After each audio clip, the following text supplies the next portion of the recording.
Captain Hyunwoo sat in his command chair and watched the stars outside his ship. The view never got old, even after 3 years stationed near the border of Council space. His ship, the Quiet Horizon, was small and gray, designed to blend into the darkness of space. Nobody noticed them out here. That was exactly how Earth wanted it. "Captain, the Council Assembly is starting," said Lieutenant Minho from his station. The young officer adjusted his screen, bringing up the transmission they had been waiting for. Hyunwoo nodded. "Put it on the main display." The screen filled with images of the Great Council Chamber. Hundreds of alien species sat in curved rows, their bodies strange and varied. Some had too many legs. Others had scales or feathers or skin that glowed. At the center sat High Chancellor Thex, a massive creature with gray skin and 4 arms. His voice boomed through the speakers. "We gather today to discuss the human question," Thex said. Several council members made sounds that the translation software called laughter. Hyunwoo felt his jaw tighten. The human question, as if Earth was a problem to be solved. Councillor Vren stood up from his seat. He was tall and thin, with purple skin and eyes that seemed too large for his face. "The humans refuse our invitation once again," he announced. 73 years since first contact, and still they hide on their little planet, too afraid to join civilized space. More laughter filled the chamber. Hyunwoo watched his crew exchange glances. Young Minho looked angry, but he said nothing. They all knew the rules. Observe, record, stay silent. "Perhaps they are simply too primitive," another counselor suggested. This one had green scales and spoke with a hissing voice. "Their technology is basic. Their society is divided. Why should we keep inviting them?" "Because the regulations require it," Thex replied, though his tone suggested he found this annoying.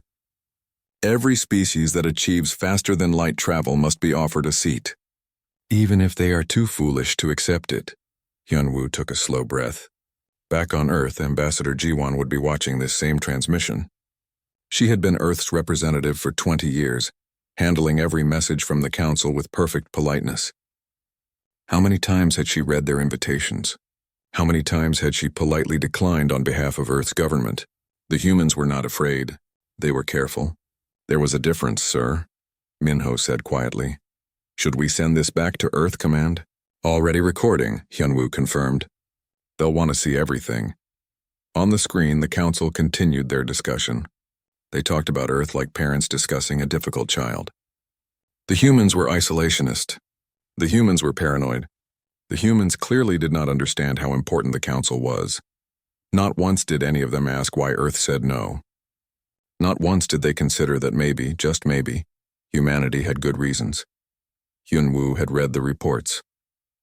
For 73 years, Earth had been watching the Council. They studied every transmission, learned every language, analyzed every decision the Council made. What they saw was not encouraging.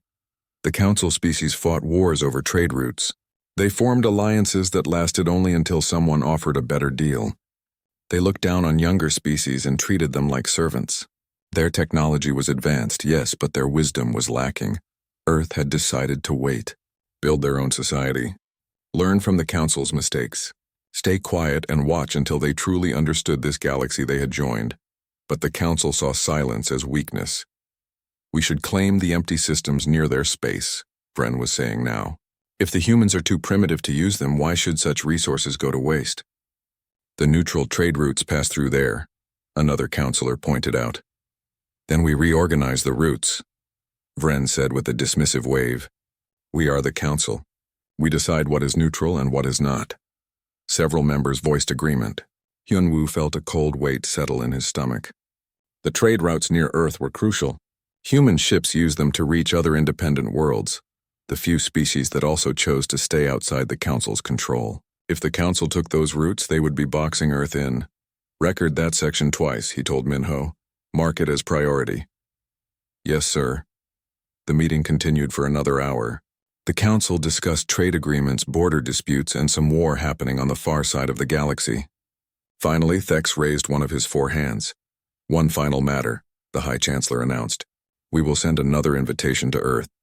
But this time we will be clear about the consequences of continued refusal." The chamber fell quiet. Even through the screen, Hyunwoo could feel the shift in mood. The humans claim the space around their planet, but they barely use it. Thex continued. "Unclaimed territory is open territory according to Council law. If they will not join us and accept our protection, then perhaps they do not deserve such protection at all. Friend smiled, showing too many teeth. I propose we declare the human outer territories as unclaimed wilderness, available for colonial expansion. The vote was quick, overwhelming approval. Just like that, the council decided that Earth space was not really Earth space anymore. Hyunwoo stood up from his chair. Helm, set course for the relay station. We need to get this message to Earth immediately. Course set, Captain, the pilot responded. As the quiet horizon turned away from council space, Hyunwoo looked back at the screen one more time. The council members were celebrating, proud of their decision. They thought they had just put the humans in their place. They had no idea what they had just started. Back on Earth, in the diplomatic offices overlooking the Pacific Ocean, Ambassador Jiwon received the transmission. She watched the council meeting in silence, her face calm and composed as always. When it finished, she sat back in her chair and closed her eyes. Her assistant, Diho, stood in the doorway. Ambassador, are you all right? Jiwon opened her eyes. Send a message to Premier Junho. Tell him we need an emergency session. What should I say it's about? Tell him the council just declared our territory open for colonization. She stood up and walked to the window, looking out at the blue ocean below. Tell him our silence has been mistaken for surrender. Will Earth respond? Daeho asked quietly. Jiwon was quiet for a long moment. Somewhere above her in the darkness of space, human ships waited. Earth's fleet built quietly over decades, hidden in the shadows while the galaxy looked away. Ships the council knew nothing about. Technology the council had never seen. Not yet, she finally said. But soon. Very soon. The council had crossed a line today. They just did not know it yet. Earth had remained silent for 73 years. Watching, learning, preparing. That silence was about to end. The council ships arrived at Saturn 3 weeks later. Commander Unji watched them approach on her screens, counting each vessel as it dropped out of faster-than-light travel. 12 warships, 20 transport vessels, enough force to occupy a small planet. Her defense platform orbited between Saturn and its moon Titan, where 15,000 humans lived in agricultural domes. The platform was not large, just a military outpost designed to watch over the colonies. Against 12 warships, it would last maybe 10 minutes in a fight. Unji had no intention of fighting. Not yet. Incoming transmission, her communications officer reported. Put it through. A Veltron commander appeared on screen, his purple skin almost glowing against his ship's bright interior. Unidentified human platform, you are in violation of council space. Remove yourself immediately or be removed. Unji kept her voice calm and professional.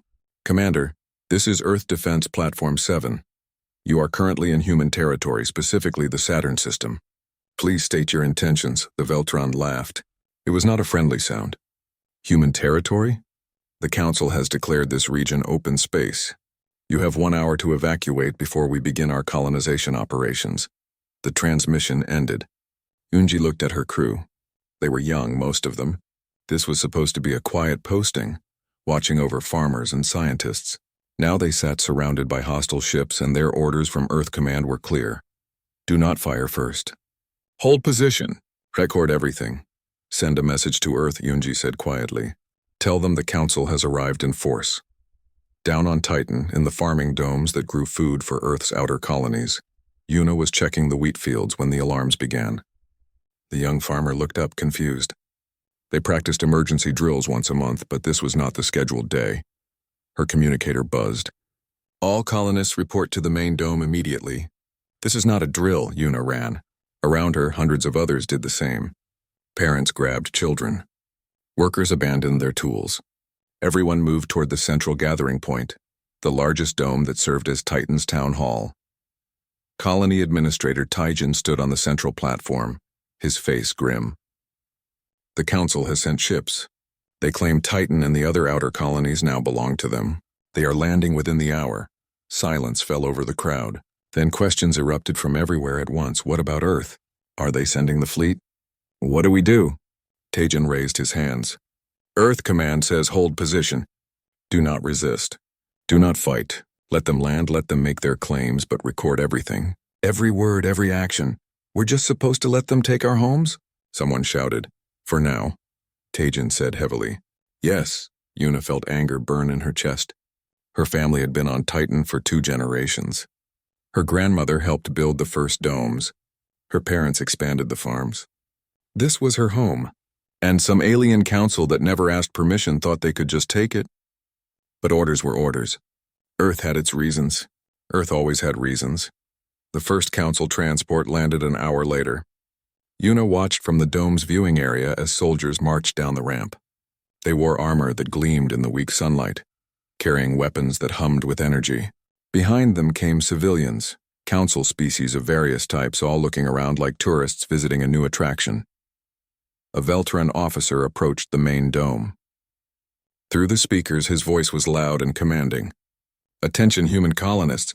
This settlement is now council property under colonial expansion law. You have 72 hours to gather your personal belongings and evacuate to your homeworld. 72 hours. 3 days to abandon everything they built. Tajin stepped forward, his voice broadcast from the dome. Sir, we are peaceful colonists who have lived here for decades. We request you reconsider this action. Your request is noted and denied, the officer replied. This is not negotiable. Evacuate or be evacuated. At least give us time to harvest the crops. People across the system depend on this food. The crops now belong to the council. You have 72 hours. The count begins now. Back on Earth in the capital city's government complex, Ambassador Jiwon sat across from Premier Junho. Between them lay 17 formal protests she had filed with the council over the past 3 weeks. Not one had received a reply. They are not even pretending to listen anymore, she said quietly. Junho was an old man, his hair gray, his face lined with years of service. He had led Earth through 2 decades of growth and prosperity, always choosing the peaceful path. But now his eyes were hard. What is the situation on Titan? Council forces have landed on all outer colonies. They have given our people 3 days to leave. Jiwon pulled up a holographic display showing the Saturn system. Red dots marked council ships. Commander Yunji's platform is still holding position, but she is vastly outnumbered. Casualties? None yet. The council is following basic occupation procedures. But Premier, Jiwon hesitated. They are treating our colonists like squatters, like we have no right to be there. Junho stood and walked to the window. Outside, the city gleamed in the afternoon sun. Billions of humans lived on Earth peaceful and prosperous. For 73 years, they had avoided the council's wars and politics. But peace required 2 willing parties. What is Admiral Seojin's status? The fleet is ready, Jiwon confirmed. They have been in position for 2 weeks. In position for what? Jiwon pulled up another display. This one showed not council space, but the vast emptiness around it. And in that emptiness, hidden by technology the council did not know existed, humanity's military fleet waited. Hundreds of ships, thousands of soldiers, all invisible to council sensors. Seojin predicted this would happen, Jiwon explained. When the council declared our space open territory, he began moving assets into position. The council thinks they are surrounding us. They have no idea we have been surrounding them. Junho studied the display for a long time. How long have we been preparing for this? Since first contact, sir. We have been building, training, and planning for 73 years. Just in case. And you think now is the time? Jiwon met his eyes. No, sir. Not yet, but soon. Very soon. Back on Titan, the situation was getting worse. Yuna's family had packed what they could carry, preparing to leave the only home she had ever known. But the council soldiers were not content to simply wait. They went through the domes, marking equipment and supplies. Everything was now council property. When Yuna's father protested that the medical supplies were needed for the journey home, a soldier shoved him aside. You should have thought of that before refusing to join civilized society, the soldier said. Yuna helped her father up. She saw the bruise forming on his shoulder. Around them, other colonists faced similar treatment.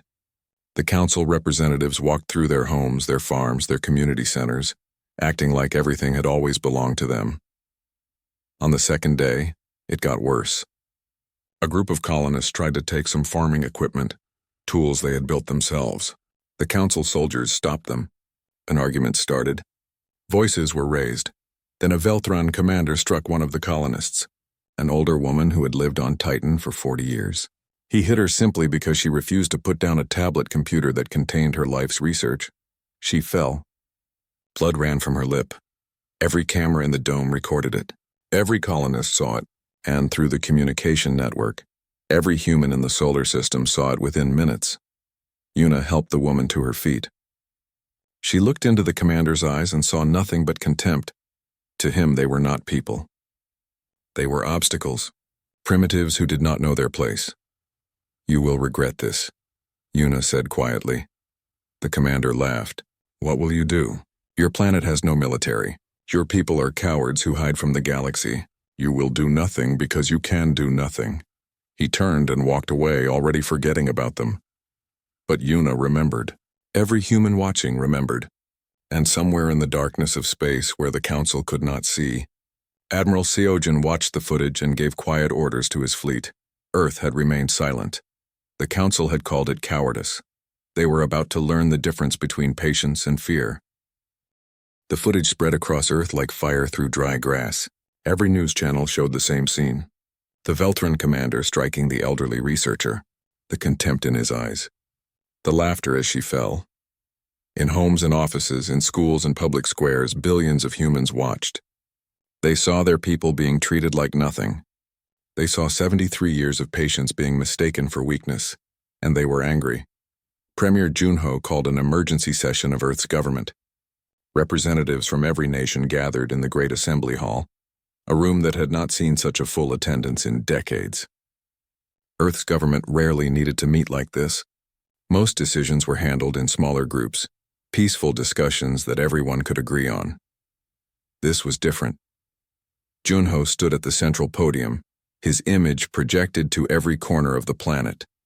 "You have all seen what happened on Titan. You know the Council has declared our territory open for colonization. You know they are forcing our people from their homes." He paused, letting the weight of his words settle. "For 73 years we have chosen peace. We have chosen patience. We watched the Council make war while we built a better society. We stayed silent while they called us primitive. We turned the other cheek when they mocked us." His voice grew harder. "But there is a difference between patience and surrender. There is a difference between peace and cowardice. And there is a line that should never be crossed." The assembly hall was completely silent. Every representative knew what was coming. "The Council has crossed that line," Junho declared. "They have attacked our citizens. They have taken our territory. They have treated us with disrespect and contempt. And now we must decide. Do we continue to turn the other cheek? Or do we show the galaxy what Earth is truly capable of?" One by one, the representatives voted. Nation after nation, every voice the same. It was unanimous. Earth would respond. Ambassador Jiwon received her orders within the hour. She sat in her office, reading the message 3 times to make sure she understood. After 20 years of diplomatic service, after countless messages asking the Council for reason and respect, she was being given one final task: deliver an ultimatum. "Are you ready?" Deho asked. Her assistant had been with her for 5 years, handling the endless stream of messages and meetings. He looked nervous now. "I am," Jiwon said. She stood and straightened her formal dress. "Contact Captain Hyunwoo. Tell him I need transport to Council headquarters. They will never let you land there." "They will," Jiwon said with a small smile, "because they still think we are weak. They still think we are afraid. Let them keep thinking that a little longer." The quiet horizon approached Council headquarters 12 hours later. The massive station hung in space, a city-sized structure where representatives from hundreds of worlds conducted the galaxy's business. Defense satellites tracked the small human ship, but no one stopped it. Why would they? Earth ships had been coming and going for decades, always polite, always peaceful. Hyunwoo brought his ship into the docking bay. "Ambassador, are you certain about this?" Jiwon gathered her documents. "More certain than I have ever been about anything. The Council will not listen." "I know," she said, "but they will remember. Years from now, when they try to understand what happened, they will remember that we gave them a chance. We warned them, and they chose to ignore us." She walked down the ramp and into the station. Council security checked her credentials but did not stop her. The human ambassador wanted to address the assembly. How amusing. Let her speak to empty chairs while the important species discussed real matters. But when Jiwon entered the great chamber, it was not empty. Somehow word had spread that the human was coming. Counselors filled the seats, curious to see what the primitive would say. High Chancellor Thex sat in his elevated position, his forearms crossed in boredom. Counselor Vren smiled his cruel smile. This would be entertaining. Jiwan walked to the center of the floor. She did not bow. She did not show any sign of nervousness. She simply stood there, one human woman facing hundreds of powerful aliens who thought she was beneath them. I am Ambassador Jiwan of Earth, she began. Her voice was calm and clear. I come with a message from my government. Another protest? Vren called out. Another plea for us to respect your territory? We have heard it all before, human. No, Jiwan said simply. This is an ultimatum. The chamber fell silent. Several counselors leaned forward. Did the human just say ultimatum? Jiwan continued as if she was discussing the weather.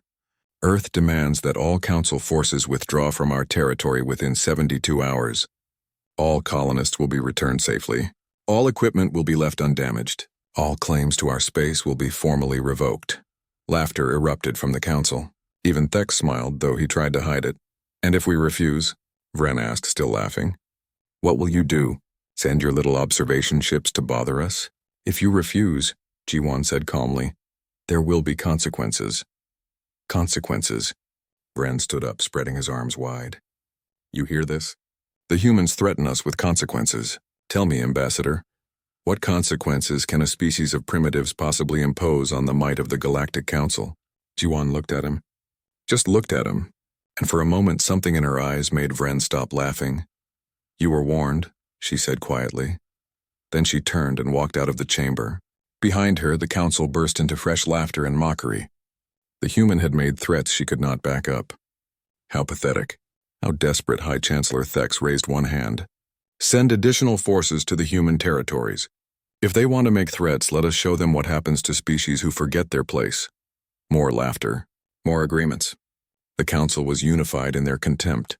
Not one of them noticed that the human ambassador was smiling as she left. Jiwan returned to the quiet horizon and took her seat. Captain, take us back to Earth. Our work here is done. How did they respond? Hyunwoo asked. Exactly as we predicted, Jiwan replied. They refused. They mocked us. They sent more ships to occupy our colonies. Then it begins? It begins. As the quiet horizon pulled away from council headquarters, something changed in the space around the station. If anyone had been looking carefully, if their sensors were sensitive enough, they might have noticed small ripples, tiny distortions in the fabric of space itself. But nobody was looking. Why would they look for ships that could not possibly exist? Admiral Seojin sat in the command center of the Earth flagship Defiant. Around him, holographic displays showed the entire theater of operations.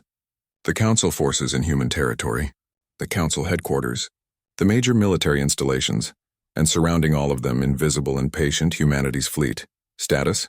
He asked. All ships in position, sir, his tactical officer reported. 72 hours until the ultimatum expires. The Council response? They sent more occupation forces. 3 additional battle groups are moving toward Saturn. Seojin nodded slowly. He was an old soldier who had spent his entire career preparing for a war he hoped would never come. He had studied every Council battle, analyzed every tactic, found every weakness. The Council had thousands of ships. Earth had hundreds, but numbers were not everything. Send the signal, Seojin ordered. All units maintain stealth. Do not reveal position under any circumstances. When the 72 hours expire, we move as one. Yes, sir. On Earth, Premier Junho addressed the planet one more time. My fellow humans, Ambassador Jiwan has delivered our ultimatum. The Council has refused. In 72 hours, we will take action to defend our sovereignty and protect our people. He paused, his face solemn. We did not want this. We tried every peaceful option. We gave them every chance. But they have left us no choice. For 73 years, the Council wondered why we stayed silent, why we refused to join them, why we watched from the shadows. Junho's voice grew stronger. They are about to find out. We remained silent not because we were afraid. We remained silent because we were learning, watching, preparing, building something better than their endless wars and politics. But silence should never be mistaken for weakness. Peace should never be confused with cowardice, and patience has its limits. In 72 hours, the galaxy will see what Earth has become. Not conquerors, not empire builders, but protectors of our people and defenders of our dignity. The council called us primitive. They will learn we are anything but. They called us weak. They will discover their mistake. They treated us with disrespect. Junho's final words echoed across the planet. They will remember our response for 1,000 years. The countdown began. 72 hours until the galaxy changed forever. The 72 hours ended at exactly 800 Earth Standard Time. On Saturn, in the occupied colonies, the Council forces were having breakfast. They had been there for nearly 2 weeks, settling into their new territory. Most of the human colonists had evacuated. A few stubborn ones remained, but they would be removed soon enough. Commander Yunji sat in her defense platform, surrounded by Council warships. For 2 weeks, she had maintained position without firing a shot. Her crew was tired and frustrated, watching their home be taken over while they could do nothing. Then, at exactly Aero 800, her tactical display lit up like a star going supernova. "Captain," her sensor officer shouted. "I'm reading massive power signatures. Ships appearing everywhere." Yunji stood up from her chair, staring at the display in shock. Where there had been empty space moments before, there were now ships. Hundreds of ships. They simply appeared, dropping their stealth fields all at once. The Council fleet around Saturn found itself suddenly surrounded. "This is Admiral Seojin of the Earth Defense. Fleet to all Council vessels." A voice broadcast on all frequencies. "You were given 72 hours to withdraw from human territory. That time has expired. Power down your weapons and prepare to be escorted out of this system." On the Council flagship, the Veltron commander stared at his screens in disbelief. The human ships were everywhere, above, below, on all sides. His 12 warships faced at least 50 human vessels, and sensors showed hundreds more throughout the system. "Where did they come from?" he demanded. "Unknown, sir. They just appeared. That is impossible. Stealth technology does not work at this range." But there they were. Impossible or not, the commander opened a channel. "Human ships, you are vastly outnumbered in this galaxy. Whatever forces you have gathered here, the Council can bring 10 times as many. Surrender now and we will show mercy." Seojin's response was calm. "You misunderstand the situation. You have 30 minutes to begin withdrawal procedures. For every minute you delay, one of your ships will be disabled and boarded. We will start with your flagship. You dare threaten me? Open fire, all ships engage the humans." The Council warships activated their weapons and fired. Beams of energy and missiles streaked toward the Earth vessels. Not one shot connected. The human ships moved like nothing the Council had ever seen. They twisted and dodged with impossible precision, every shot missing by mere meters. Their movements were not random. They knew where each weapon would fire before it happened. "How are they doing this?" The Velthron commander screamed. His tactical officer's voice was shaking. "Sir, they have been watching us for decades. Every battle we fought, every tactic we used. They know how we aim, how we shoot, how we think." The Earth ships did not return fire with weapons. Instead, they fired something else. Small devices that attached to the Council ships' hulls and unleashed electromagnetic pulses. One by one, the Council warships went dark. Systems failed. Weapons powered down. Life support remained active, but everything else stopped working. In 15 minutes, the entire Council fleet around Saturn was disabled. "This is Admiral Seojin. Boarding teams, you are clear to proceed." Across the system, small craft launched from the Earth ships. They docked with the disabled Council vessels, and human soldiers poured inside. But they did not come with guns blazing. They came prepared. Captain Hyunwoo led one of these boarding teams. His soldiers wore armor that made no sound as they moved through the Council flagship's corridors. They found the crew members and used devices that made them fall unconscious instantly. "No pain, no injury. Just sleep. This is Team 7, Hyunwoo reported. We have secured the flagship bridge. All crew members are unconscious and unharmed. Moving to secure the rest of the ship." Throughout the Saturn system, the same scene played out on every Council vessel. Human teams moved with practiced efficiency, using weapons and technology the Council had never imagined existed. Not a single Council soldier was killed. Not one was seriously injured. They were simply defeated so thoroughly, so completely, that they never had a chance to fight back. On Titan, the Council occupation forces suddenly found themselves cut off. Their ships in orbit had gone silent. Communications were jammed. And now, The defense platform they had been ignoring suddenly activated weapon systems that had been hidden for 2 weeks. Commander Yunji smiled as her platform's real capabilities came online. "All Council ground forces on Titan, this is Commander Yunji. You are surrounded and cut off. Surrender immediately or face non-lethal suppression." The Velthron officer who had struck the researcher stood outside the main dome, staring up at the sky. He could see the human ships now. So many of them. His own vessels were dark and powerless. "This is impossible," he whispered. "Surrender," Yunji's voice commanded. Now he did. They all did. What else could they do? Human troops landed on Titan within the hour. They moved through the occupied domes with perfect coordination, collecting every council soldier and official. The process was swift and professional. No colonist was harmed. No property was damaged. Yuna stood with her family and neighbors, watching the council forces being led away. The same soldiers who had strutted around so arrogantly 2 weeks ago now walked with their heads down. Completely defeated, the Velthron commander who had hit the elderly researcher was brought past where Yuna stood. He looked at her and she saw something new in his eyes. Not contempt. Fear. "I told you that you would regret it," Yuna said quietly. The commander said nothing. What could he say? At council headquarters, High Chancellor Thex was in an emergency meeting when the alarms began. Reports flooded in from across council space. Human ships appearing everywhere. Council forces disabled. Territory being taken back without a shot fired in anger. "How many ships do they have?" Thex demanded. "We do not know, Chancellor. Our sensors cannot track all of them." "Are they attacking our home systems?" "No, Chancellor. They are only removing our forces from their territory and positioning around our major installations. They are not firing unless fired upon." Councillor Vren stumbled into the room, his purple skin pale with shock. "This cannot be happening. The humans have no military. We would have detected it." "Clearly," Thex said coldly. "We detected nothing." On the main display, footage showed human operations across their territory. Ships moving in perfect formation, soldiers executing complex maneuvers without flaw, technology that made Council sensors look primitive. And then came the reports from the border. Earth ships had not stopped at their own territory. They had moved into position around every major Council world. Not threatening, not attacking, just there, present, powerful. A message came through on the emergency channel. Admiral Seojin appeared on their screens, his expression calm and professional. "High Chancellor Thex, Councillor Vren, members of the Galactic Council. All of your forces in human territory have been secured. They are unharmed, but they are now our prisoners. Your ships are disabled but intact. We have taken nothing except what was ours." Seojin paused, letting that sink in. "Earth's fleet now surrounds your home systems. We could have attacked. We could have destroyed.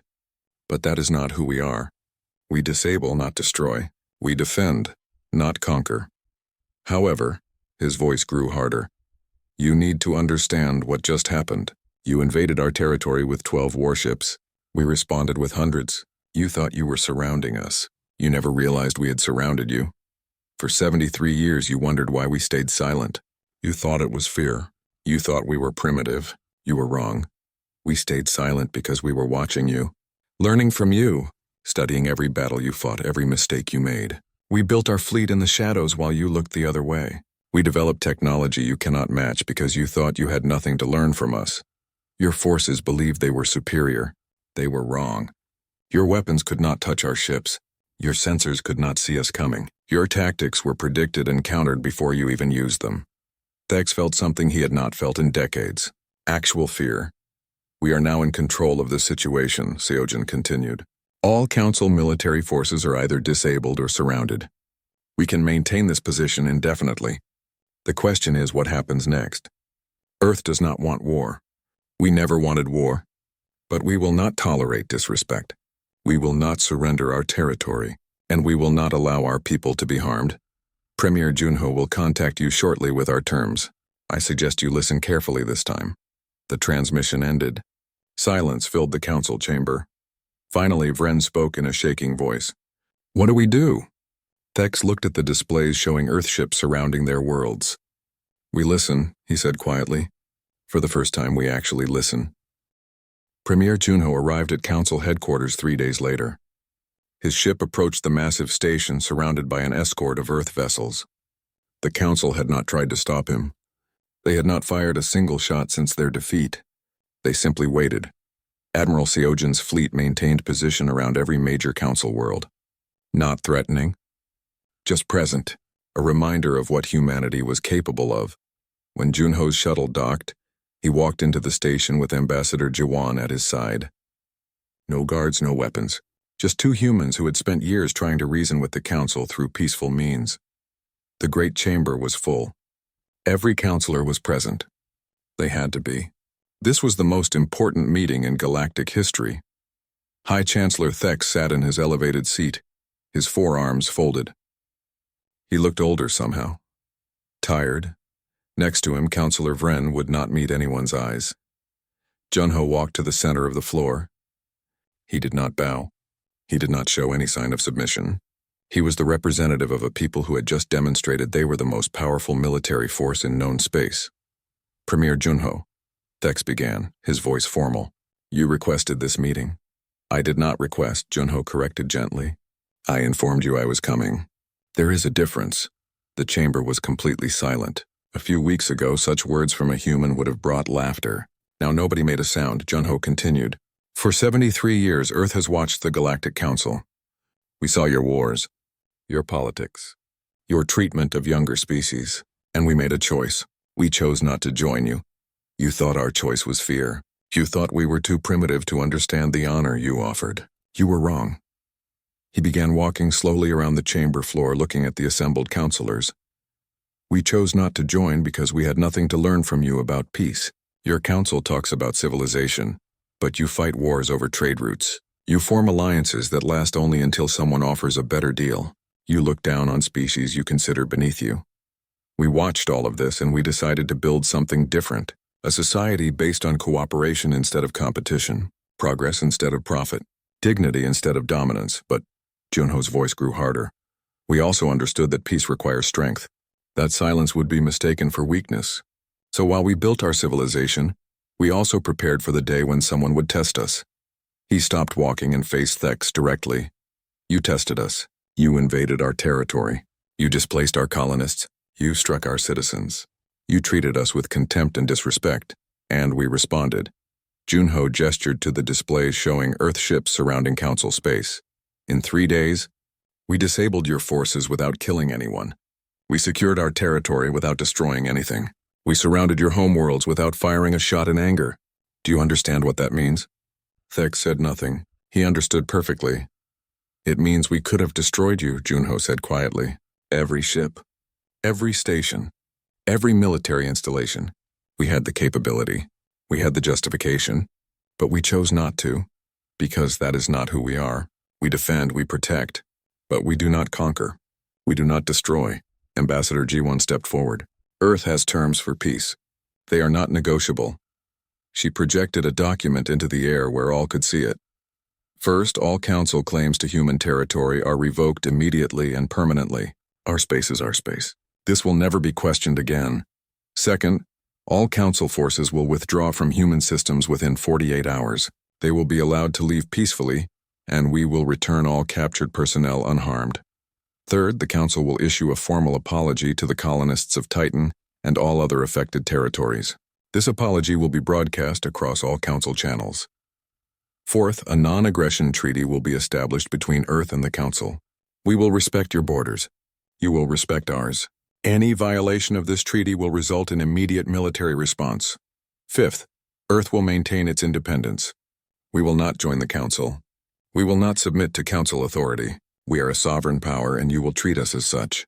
G1 paused. These are our terms. Do you accept? The chamber was silent for a long moment.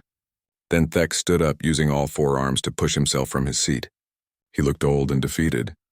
The Council accepts all terms without modification, he said heavily. We apologize for our actions. We recognize Earth's sovereignty. We will withdraw our forces and respect your territory. It was over. Just like that, Junho nodded. Thank you, Chancellor. Earth looks forward to a peaceful relationship with the Council. May I ask a question? Thex said quietly. Of course. Why did you stay silent for so long? If you had this capability, Why wait 73 years to show it? Unyo smiled sadly. Because we hoped we would never have to. We hoped the galaxy would learn wisdom without us having to teach this lesson. We hoped you would see our silence as an offer of peace, not a sign of weakness. But you forced our hand, and now you know what we are capable of. He looked around at all the assembled counselors. We hope this is the beginning of true understanding. Earth does not need the council. We never did. But the galaxy is large enough for all of us if we treat each other with respect. Remember this day. Remember what happened when you crossed the line. And remember that we could have destroyed you but chose mercy instead. That is the difference between Earth and the Council. That is why we did not join you. And that is why you should be grateful we are peaceful. Junho turned to leave, Jiwon beside him. As they walked out, every counselor in the chamber stood. Not in defiance. In respect, the humans had won without cruelty. They had defended themselves without vengeance. They had shown power and mercy in equal measure. It was a lesson the galaxy would not forget. Captain Hyunwoo oversaw the council withdrawal from Saturn. The process took 2 days. Every ship was returned to council space. Every soldier was released unharmed. Equipment that belonged to the council was given back. Equipment that belonged to the colonists remained. Commander Yunji's defense platform maintained watch until the last council vessel departed. Then she broadcast to the colonies below. This is Commander Yunji to all colonists. The occupation is over. Your homes are yours again. Welcome back. On Titan, Yuna stood in the main dome with thousands of others watching the council ships leave. They had taken nothing. They had damaged nothing. They had simply gone as if they had never been there. But things had changed. Everyone knew it. We are not the same people we were a month ago, Yuna said to her father. He nodded. The galaxy is not the same either. Across Earth, celebrations erupted. Humanity had stood up to the galactic bullies and won. They had defended their territory and their dignity. They had shown the galaxy that silence was not weakness. Premier Junho addressed the planet one final time. Today, Earth takes its place among the powers of the galaxy, not as conquerors, not as empire builders, but as defenders of our values and protectors of our people. We did not want this conflict. We tried every peaceful option, but when forced to act, we acted with strength and mercy. The Council now knows what we are capable of. More importantly, they know who we are. We are humans. We are patient. We are peaceful. But we do not tolerate disrespect. We hope this is the end of conflicts with the Council. We hope they have learned from this experience. But if not, if someone tries to test us again, they now know what will happen. Earth remained silent for 73 years. That silence is over. But we will continue to choose peace whenever possible. We will continue to build our civilization based on cooperation and dignity. We just will not allow anyone to mistake our peace for weakness ever again. 5 years passed. The galaxy settled into a new normal. The Council reformed many of its policies, treating independent species with more respect. Trade flourished between human and Council worlds. Conflicts decreased across the galaxy. Earth maintained its fleet but never used it aggressively. Admiral Seojin retired, having ensured humanity's security without becoming what he fought against. Ambassador Jiwon became the head of a new initiative teaching other species about peaceful coexistence and mutual respect. Her students included both humans and Council members, learning together how to build a better galaxy. Captain Hyunwoo returned to his observation post, but now Council ships transmitted friendly greetings when they passed. The Quiet Horizon was no longer just watching. It was participating in the galaxy's life while remaining true to Earth's values. On Titan, Yuna's children played in the domes their mother had defended. They grew up knowing their home was secure, that their people were strong, that humanity had found a way to be powerful without being cruel. The Council never forgot the lesson Earth taught them. When disputes arose with other species, they remembered how humanity had surrounded their worlds and chosen mercy. They remembered how the humans had won without destruction. And whenever someone asked why the Council respected Earth's independence so completely, High Chancellor Thex would replay the footage of that day. The day when human ships appeared everywhere at once. The day when Earth's forces demonstrated power and restraint in equal measure. That is why we respect them, he would say. Not because they defeated us, because they could have destroyed us and chose not to. Earth remained silent for 73 years.